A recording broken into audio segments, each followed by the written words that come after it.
Proyecto financiado por el Fondo de Fomento Audiovisual Convocatoria 2024.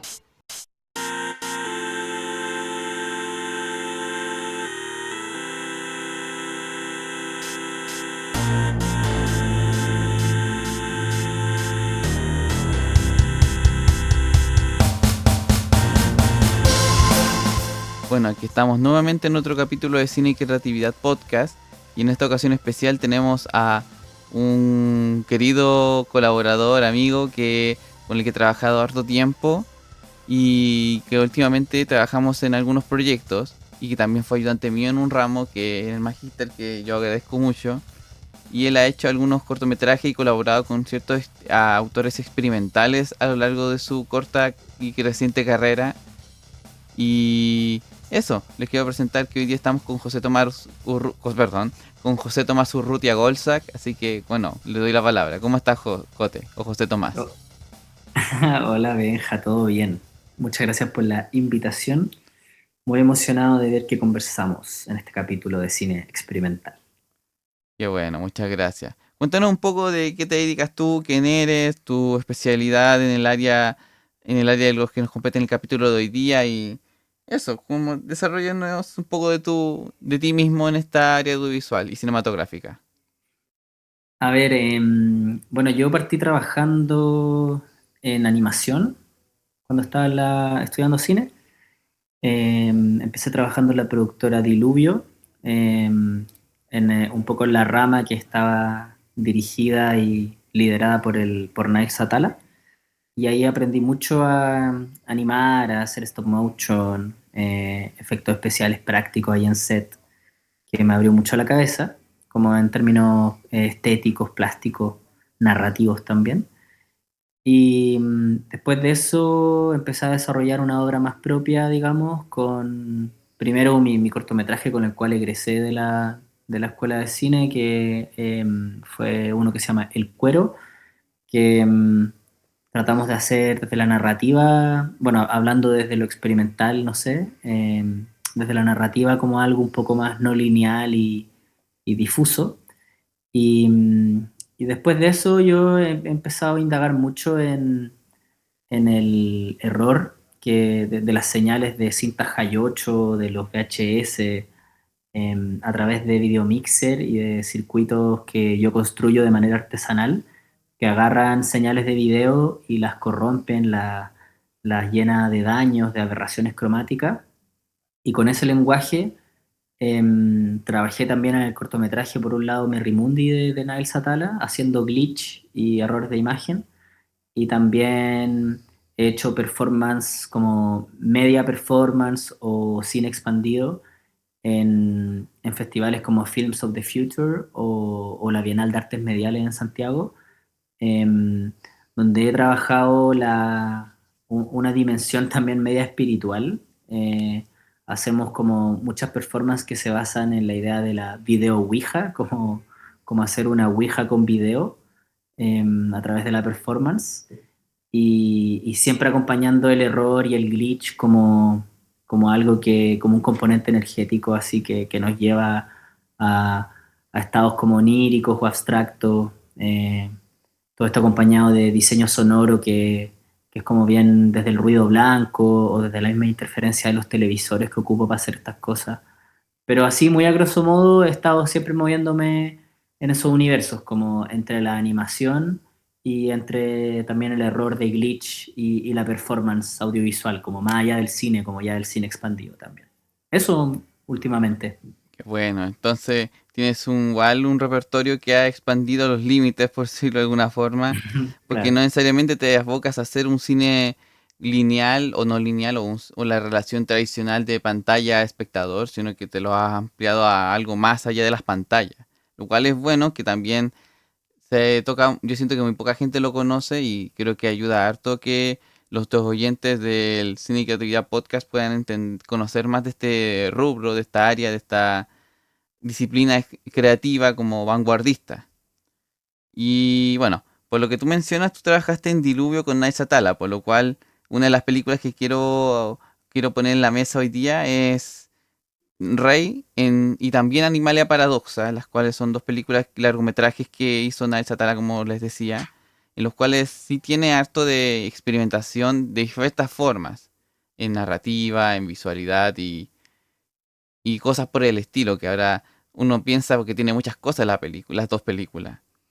Y respecto a eso, yo te quería preguntar, José Tomás o Cote, ¿cómo prefieres que te diga? No, cote, pues sí. Bueno, Acá ya. entre amigos. Bueno, estamos entre amigos, igual que los que escuchan este podcast. Cote, cuéntanos Ujú. un poco sobre qué sientes que es esta idea, de dónde nace esta idea de experimentar las formas narrativas, creativas,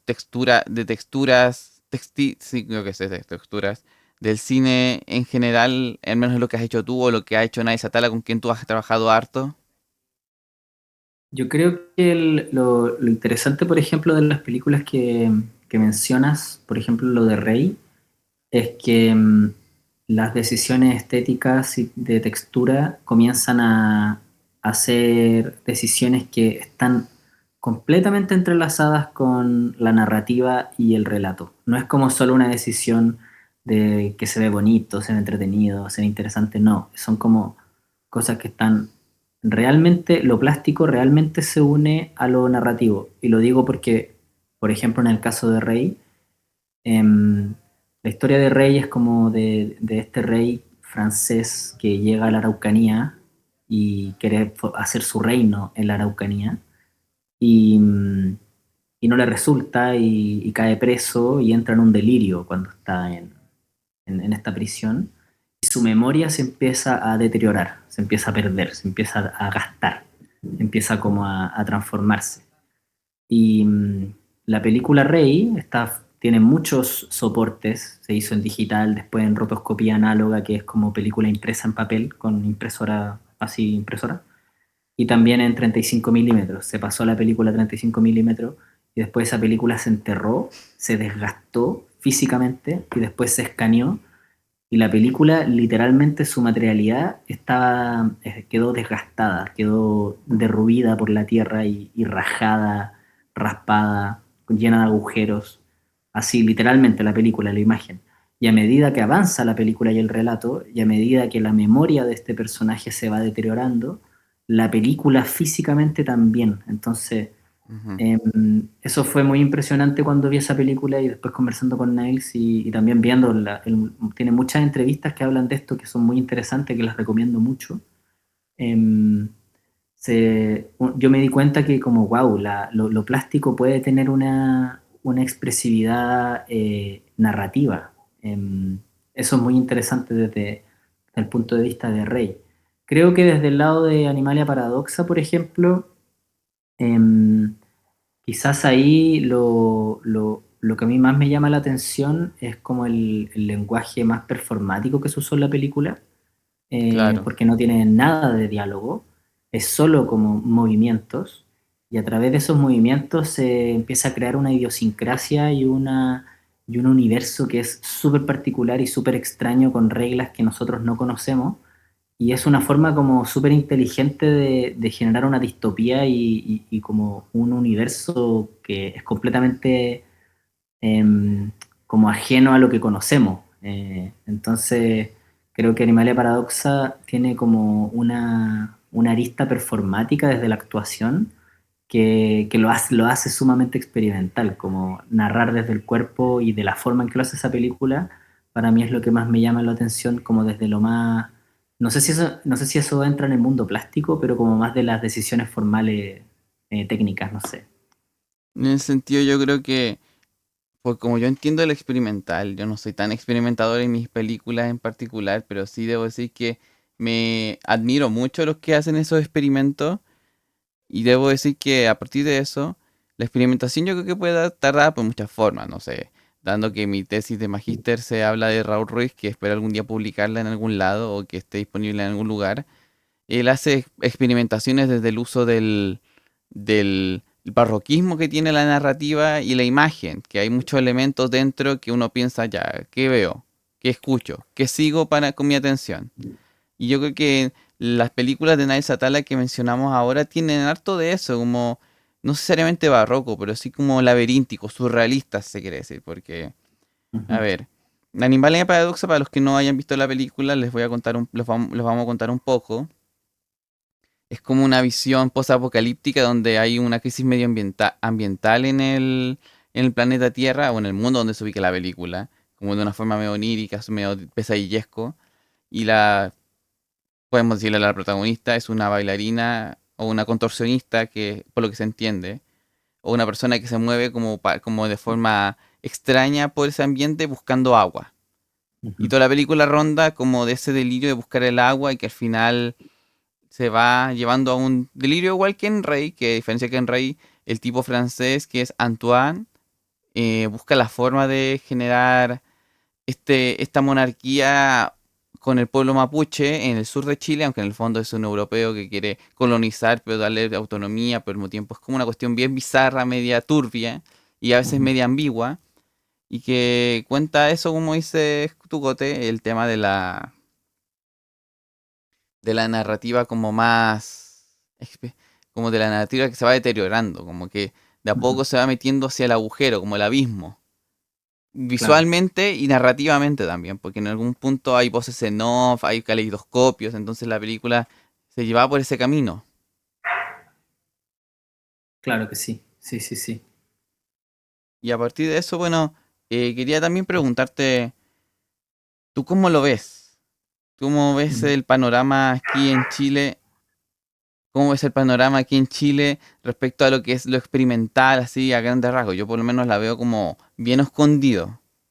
Mm, Mira, la verdad, em, creo que en Chile hay como una escena o un movimiento o una intención de mucha, como una generación, no sé, como más nueva y también no sé si no tan nueva, que, que igual está empujando estos como lenguajes más experimentales, eh, no sé, desde muchas aristas. Por ejemplo, hay hartos autores que lo vienen haciendo hace rato, como Sepúlveda y Adriasola, como con películas como El Peje Sapo, que son películas súper raras que tienen una narrativa y un montaje y unos personajes como súper particulares y súper extraños. No sé, también lo mismo que hace Cosiña y León, que fueron los colegas de Niles, también desde lo plástico, desde el stop motion, desde el terror a través de la animación rara y, y que tiene un especial foco en los materiales, o sea, em, graban cómo se fotografían, por ejemplo, cómo se arman los personajes desde cero y eso lo ocupan en la película, como no tienen miedo a mostrar las materialidades y de qué están hechas las cosas. Em, no sé, hay autores también como Fanny Leiva, que también es como Ujú. muy experimental desde sus texturas, como tiene una fascinación, yo siento la Fanny a la textura de las cosas, como literal ver la imagen como algo muy físico, no sé cómo explicarlo, pero como sobre los pelos que tiene la hoja y las decisiones de por qué escoger este lápiz sobre este o los recortes. Yo he hablado con la Fanny a veces como su idea de la textura fílmica, que es muy interesante. Entonces yo siento que igual hay como, em, dentro de estos ejemplos, y que hay muchos más, siento que hay igual hay una escena experimental que ha ido creciendo poco a poco.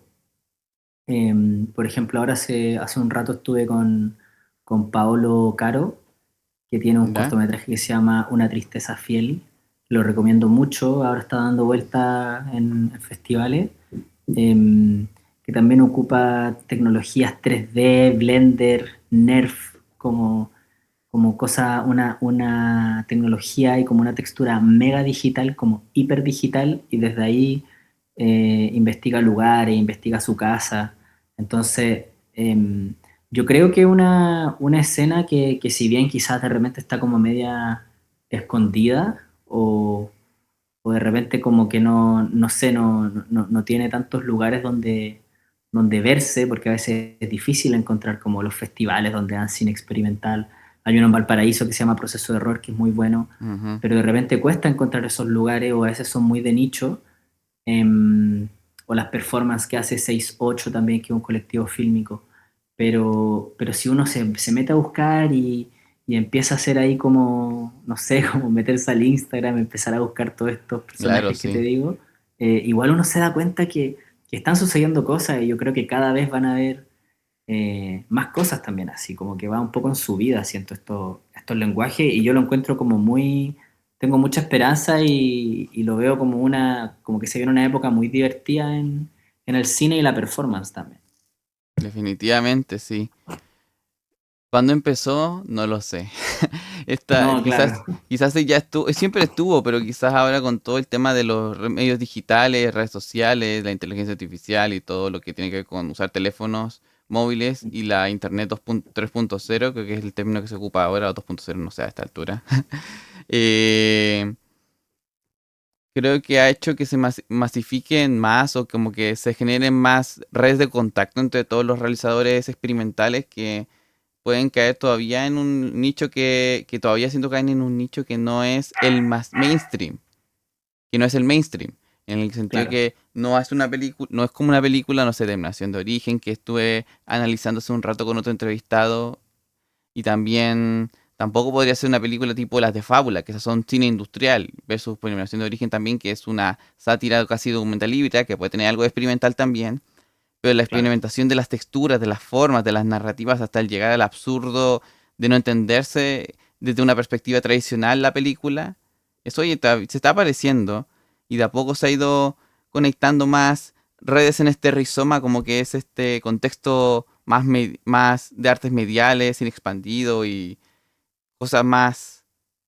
como interesantes, como que a mí me interesan más explorarlas en algún momento. Y cacha que igual, por ejemplo, en ese punto que tú mencionáis, hay algo muy interesante con lo que está haciendo, por ejemplo, Cristóbal León con Joaquín Cosiña, que, por ejemplo, cuando estrenaron la película Los Hiperbóreos, que es una película súper rara, cuando se estrenó en Valdivia, que igual sí, Valdivia también tiene un público que también a veces persigue lo experimental, entonces a Ujú. veces puede que esté como dentro de ese nicho, sí, pero con la película de Los Hiperbóreos habían fila, o sea, no pudieron entrar todas las personas, ¿cachai? Estuvieron la sala así repletísima, repletísima, repletísima, y la gente haciendo fila desde, no sé, 2 horas antes. Entonces, Es verdad. siento que igual hay ciertos autores, quizás son, igual pueden que sean pocos en este momento, como de la historia, pero igual hay ciertos autores que están logrando llenar salas como con este tipo de lenguaje y nada, qué bueno que a la gente le esté interesando estas formas raras de narrar y que quizás no, de repente no solo se basan en la historia textual, sino también en las dimensiones plásticas y estéticas y no sé, un montón de otras cosas que de repente uno no está acostumbrado a ver, como que la hegemonía es como que sea entretenido, ¿cachai? Como las películas de Netflix Ujú. son películas que están hechas como para entretener, pero de repente estas otras películas buscan cosas que están más allá de eso, o que a veces buscan incomodar o hacer una reflexión. Te diría que hay unas que hasta buscan literalmente como aburrir y no sé, son cosas interesantes que no estamos acostumbrados, o sea, son cosas que como que te mueven el piso de qué es lo que uno espera del cine. Y claro, pues como yo estoy muy de acuerdo que el cine no debería solamente entretener, debería tener otras búsquedas como lo hacen el resto como de las artes también, que no sé si la pintura, por ejemplo, es solo entretenida o la música es solo entretenida, son algo mucho más grande que eso y siento que el cine experimental muchas veces busca correr esas barreras, lo cual lo encuentro muy emocionante y muy hermoso también. Si se quiere decir también, el cine experimental y vanguardista llega a ser visceral también. Yo cuento que tiene Claro. harto de eso. ¿Qué te iba a decir? Ya me acordé. Avanzar un poco la conversación para que no se nos coma el tiempo. Tú mencionaste Ujú. hace poco, hace un rato, a Fanny Leiva, que es una realizadora experimental con su productora Papel Tapiz, en la cual ha hecho varios experimentos y obras audiovisuales cinematográficas que exploran esas texturas. Y a propósito de eso, quiero mencionar Ojo Piel. ¿Te Ujú. acuerdas? Sí, buenísimo, buenísimo corto. Y el tema de las texturas que ahí genera es bien particular, porque por lo que tengo entendido, fue su cortometraje en el que, bueno, que no lo hayan visto, estuvo en FEMCINE hace unos años acá allá en Santiago, Ajá. mostrándose, y también se mostró en una muestra en la Cine Club La Ventana, en la, ¿cómo se llama el lugar, Cote? En la casona Rebeca Mate, En la muy Casona buen de lugar. Rebeca Mate, en cerca de Metro Baquedano, en Santiago, y ahí fue una exhibición bien especial, muy especial esa película. Es un cortometraje que a grandes rasgos cuenta experiencias de una mujer neurodiversa, mostrando todas las perspectivas de textura de su cotidiano, los ruidos, el burnout. Para los que son neurodiversos van a entender, el burnout es cuando uno se agota a montones de ciertas cosas de la vida porque la cabeza no le da en ese momento, y muestra texturas de gatos, del ojo, la piel, los efectos, imágenes zoom de todo lo que es Las las construcciones, construcciones que están alrededor, y claro. uno llega a sentir como una especie de sensación de empatía por lo que está viendo, más allá de decir, oh, la pobre que cuenta su historia, sino que más que en el cine experimental me pasa eso, que más que contar la historia, se tienen que contar las sensaciones que uno vive. No sé si te pasa eso a ti, Cote. Sí, completamente. Estoy muy de acuerdo. Como, claro, siento que lo interesante de repente del, por ejemplo, claro, con Ojo Piel, es que de repente con el cine experimental uno empieza como a hacer asociaciones que son como muy interesantes, quizás un poco abstractas, pero son muy interesantes, como por ejemplo, uno empieza a pensar como el por qué siempre estamos tan cerca, como con esos zoom in, o también ocupa mucha cámara microscópica, como estas cámaras que están adentro de microscópicos chiquititos y que Claro. tienen un conector USB y tú puedes ver así como, no sé si se llaman partículas, pero como desde muy cerca los objetos. Ujú. ¿Cuáles son las razones narrativas al tomar esa decisión de acercarte tanto? Como, y uno empieza a pensar en las sensaciones, pues como estamos cerca, estamos atrapados, estamos apretados, estamos así como ahogados emocionalmente, entonces la imagen también hace como toma esas decisiones. Y, y no sé, eso es lo que encuentro muy bacán de Ojo Piel y que es como una decisión que hace mucho sentido también, como es algo que puede ser súper abstracto, súper sensorial, pero si uno empieza a pensarlo más, te das cuenta que es como una decisión como súper clara, ¿cachai? Como súper, que hace todo el sentido que haya sido así y transmite súper bien, no necesitáis un texto que te diga estoy agobiado, estoy atrapado. Con la imagen y el sonido de la construcción que está sucediendo al lado, se logra súper bien, ¿cachai? Sí, po, definitivamente. Y de hecho, cuando hablas de, no sé, no me voy a desviar un poquito del cine chileno, y me Sí, acordé de obvio. la película Jan Dillman de Chantal Akerman por el tema del encierro. Aunque Buenísimo. las formas sean distintas entre entre esta película belga y el cortometraje de Fanny Leiva, es muy van al mismo lugar pero por caminos distintos, como por ejemplo algo que se puede decir como rutas alternas para llegar al mismo lugar. Todos los caminos Claro, van a Roma, dicen por ahí. En este caso, todos los caminos van al encierro. claro. No, y por ejemplo, Jan Dillman es muy interesante. Es una película que a mí me encanta también porque Jan Dillman, no sé, Jan Dillman es súper larga, creo que dura casi 3 horas. No, Y 3 horas. y las 2 horas y media del inicio es la misma rutina todo el tiempo. Y uno llega, o esto que es una apreciación personal en verdad, pero uno realmente se aburre un poco como de ver esto así todo el tiempo. Y al final de la película, no voy a hacer los spoilers porque en verdad es una película muy buena y Ujú. por favor véanla a las personas que no la han visto y quédense hasta el final, porque al final se rompe por completo ese código Es verdad. y, y nunca entramos a la habitación de John Dillman a ver qué está pasando ahí y justo al final entramos y entramos como hablando del encierro, entramos como al corazón de donde está el encierro y vemos qué sucede allá adentro como de manera formal se rompió el lenguaje que se venía haciendo en toda la película, ahí también la forma, las decisiones técnicas empiezan a ser narrativas, porque estuvimos todo el tiempo presentando la película desde un sistema y una forma, y solo los últimos 30 minutos se rompe ese código y genera una cuestión tan inmensa cuando veis lo que está pasando que no podría agarrar esa emoción si no hubiéramos estado las 2 horas anteriores aburridos viendo lo mismo, ¿cachai? Como, entonces, es una muy buena analogía, sí, está buena. Es un lento despliegue, sí. De hecho, Ujú.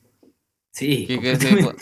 bueno, para dar un momento así como más, también, es que todo aflora cosas, como el cine chamánico, que uno le afloran imágenes a Claro, medida que va viendo la película, que afloran imágenes o recuerdos a medida que uno va hablando. sí, Cosas que uno completamente. vio, cosas que uno no vio, pero con relaciones que uno no vio sí o sí.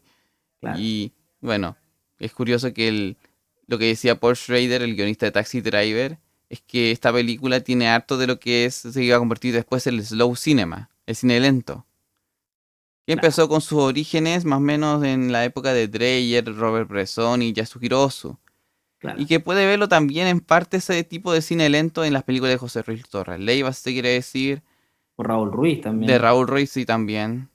Aunque Ruiz es distinto, encuentro yo. Ruiz es como más de cine lento, pero que cambia los códigos cada 5 minutos, más que mantener un código estático todo el rato Sí, hasta la final de la película. sí, De eso es José cierto. Luis Torres Leiva lo que hace, por ejemplo, es mantener un código en cada plano, el mismo código cada plano, pero por varios minutos hasta que se desdibuja la narrativa y lo que queda son las sensaciones que genera. A veces de melancolía, a veces de agobio. Por ejemplo, en verano tiene harto agobio por la imagen cálida y saturada de la imagen. O en Vender a la muerte y tendrá tus ojos. Ahí es como que es un agobio por el duelo. Claro. O, Sí, el, sí. o la humedad, o la sensación de humedad que sientes por invernal al ver el cielo, la tierra y la lluvia, que también es una de mis películas que me encanta harto de José Luis Torres Leiva. Fue la primera que vi, de hecho. Ya, buena. Sí, no, completamente. Es cierto que se desdibujan las narrativas y te quedas más con la atmósfera que tiene la película, Sí, po, ¿cachai? Como o sea, la última que sacó, cuando las nubes esconden la sombra, claro. del, como que casi que me acuerdo de la película y recuerdo como colores, ¿cachai? Es Ujú, como que recuerdo sonido, como la atmósfera de la Patagonia y el extremo sur chileno, ¿cachai? claro, sí. Sí, Cosas así, pues. Y yo creo que también es curioso, hay cierto tipo de cine experimental, no experimental de como Night Satala, pero sí experimental como por ejemplo José Luis Torres Leiva, claro. que llena salas en festivales de cine o en circuitos de cine independiente, Sí, versus que pues, lo otro genera, más que llegar a un punto fijo, llega a varios lugares de a poquito, como lo hace Night Satala, lo puede hacer Lodeón y Cocina, yo encuentro. Y quizás estos colectivos pequeños que nacen en Proceso de Error, quizás el Festival Proceso de Error o los, ¿cómo se llaman estos lugares que tienen? Estas academias como Vórtice, Vórtice, sí. Que yo he visto claro. hartas publicaciones de ellos y siempre hacen publicaciones y actividades de ese tipo. Sí, sí, sí, sí. Es cierto eso que hay algo interesante en las películas de José Luis Torres Leiva que claro, pues llena muchas salas igual, como que tiene, creo que sus películas que si bien yo también encuentro súper experimentales como dentro de su forma, a veces tienen un componente, perdón, humano tan grande, Claro, como que son de repente. Sí, no, como que se tratan también como de personas y como de sus sentimientos, así como directamente. Em, que no sé, siento que ahí como que la gente siempre conecta con esas películas, como que no sé, igual a veces pasa con el cine experimental que mucha gente lo encuentra raro y es como ya no me gustó y fuera, pero cuando de repente pasan estas cosas como más humanas, como que la gente empatiza también, pues sí, entonces pues. logra entrar y qué lindo que también esa entrada sea a través de una narrativa no hegemónica, ¿no? Como más Una poética débil, como diría Pablo Gorro. claro, por ejemplo. Sí, sí, eso también es bueno, un buen término. Sí, un buen término. Es un término, creo que para los estudios de cine en Chile es muy básico hablar de poéticas débiles, muy básico en el sentido como esencial hablar de poéticas débiles, más aún, por ejemplo, en el cine contemporáneo chileno, en verdad. Ya podemos Claro, meter, por ejemplo, películas que también pueden tener varios de esas cosas, las de Torres Leiva, las de Naiz Atala, las de León y Cosiña. En León y Cosiña depende en verdad. mm, Pero una poética débil que no solamente va subordinada a la narración, sino subordinada a las formas de representación del realismo. claro, Sí, en efecto.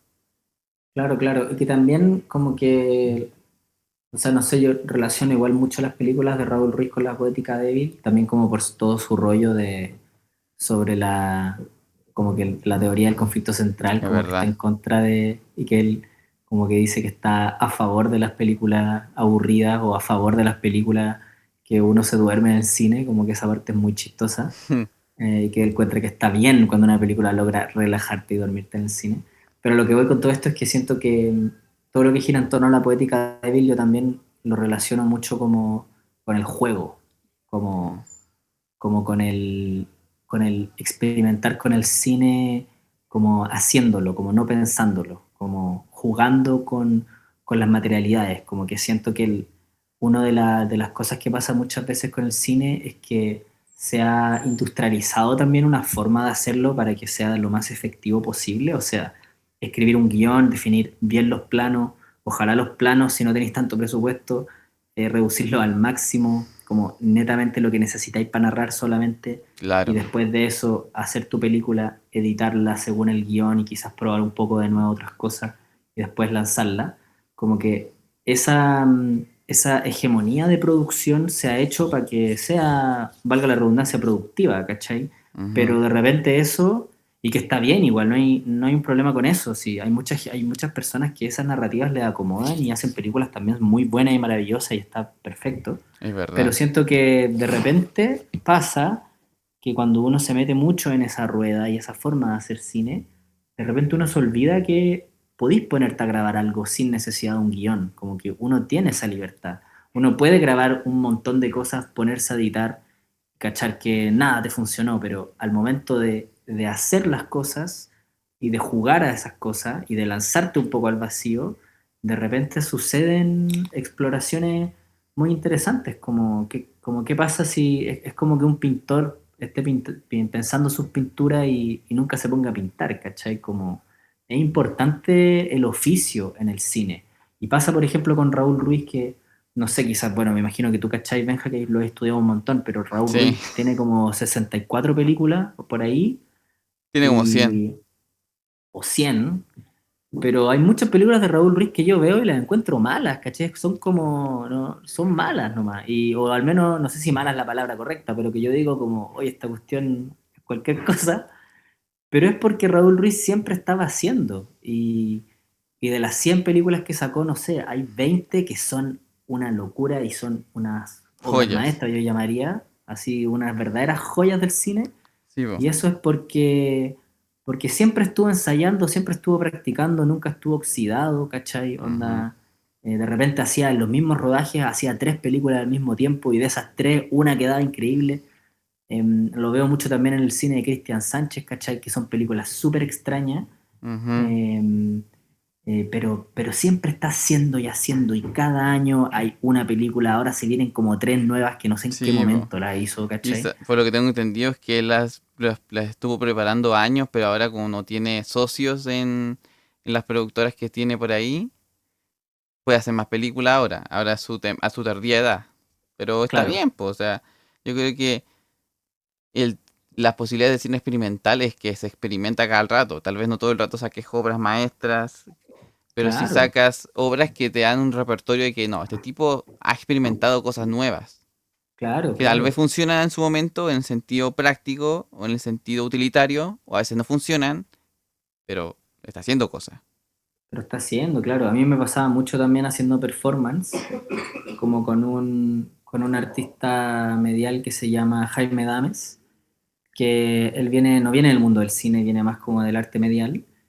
Y claro, pues yo hicimos una performance, por ejemplo, para la Bienal de Artes Mediales, que se llama Video Ouija para el MBL, y, y la preparamos un montón. La hicimos, salió muy bacán, me gustó mucho. Y casi que como en mi dinámica como de cine yo decía como, oye, pero esta cuestión deberíamos como repetirlo, hacerlo de nuevo muchas veces, como la idea como de proyectemos esto muchas veces, ¿cachai? Ujú. Y el Jaime me dijo algo que me hizo mucho sentido igual, que es como, no, pues, o sea, si quería, hagamos algo con los mismos materiales, con los mismos lenguajes, pero hagamos algo nuevo, porque la performance es algo que sucede en el momento. Tiene algo de Es aurático. claro, pues única en ese momento. La gente que estuvo ahí la vivió y perfecto. Em, y ahora hagamos como algo nuevo, ¿cachai? Como que es algo mucho más práctico, como trabajamos por esta cuestión, qué sé yo, unos 3 meses, la hicimos y ahora es como, ok, siguiente. Si queremos seguir indagando en el error de la señal, en el espiritismo a través de la tecnología, en todos los temas que abordamos, hagámoslo, pero hagamos algo nuevo, ¿cachai? Como sigamos adelante en complejizando nuestras técnicas, pero como que hagamos una obra nueva, ¿cachai? Como para qué quedarnos pegados en algo que ya sabemos de memoria hacerlo y nos va a salir bien sí o sí la próxima vez, como Claro, lancémonos al vacío y hagamos cosas nuevas, ¿cachai? claro, Y sí, nada, fue po. súper como revelador para mí, siento que se puede aplicar mucho en la práctica del cine más experimental, ¿cachai? Es verdad. Ya, para cerrar ahora la conversación, que nos hemos hablado de mucho cine experimental y de todo tipo de cine, lo cual agradezco para los dos. Eh, Cuéntanos, por último, eh, si tienes alguna recomendación de películas chilenas u obras que podemos tener ojo ahora de aquí a adelante, si se viene Valdivia o cosas así. Interesante, a ver.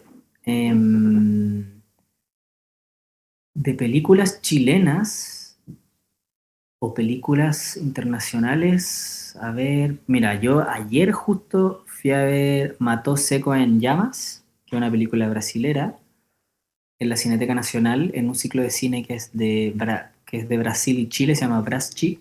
Ujú. Película muy interesante sobre todo por el montaje, por la no linealidad y lo lleno de nudos y de saltos así como muy arriesgados temporalmente en el montaje. También con componentes de ciencia ficción, todo esto ambientado en las favelas brasileras, una historia de dos hermanas mujeres que encuentran gasolina, encuentran petróleo como bajo su favela y empiezan a extraerla y a venderla como un poco en el mercado negro de la favela. Ujú. Muy buena película. Por otro lado, también está Teatro Diminuto, que lo que me ha llamado mucho la atención es lo que este grupo hace sobre el formato de las obras de teatro, que hacen obras que son cortas. O sea, por ejemplo, si las obras que estamos acostumbrados a ver son como largas de 60 minutos y como que su símil en el cine sería como un largometraje, como una película, Claro. este grupo está haciendo como cortometrajes en obras de teatro y yo no he tenido la suerte todavía de poder ir, pero me llama mucho la atención desde su forma, como que lo encuentro súper experimental también, como vamos a ver teatro cortito y hacen como 3 obras en conjunto, entonces igual hacen como 1 hora, pero entráis a munditos súper cortos y después salí, las conversáis, claramente siempre hay comida, feria, como cerveza, vinos para compartir y nada, encuentro que esas dos te puedo recomendar así, esta semana, que me han ahí rondado la cabeza.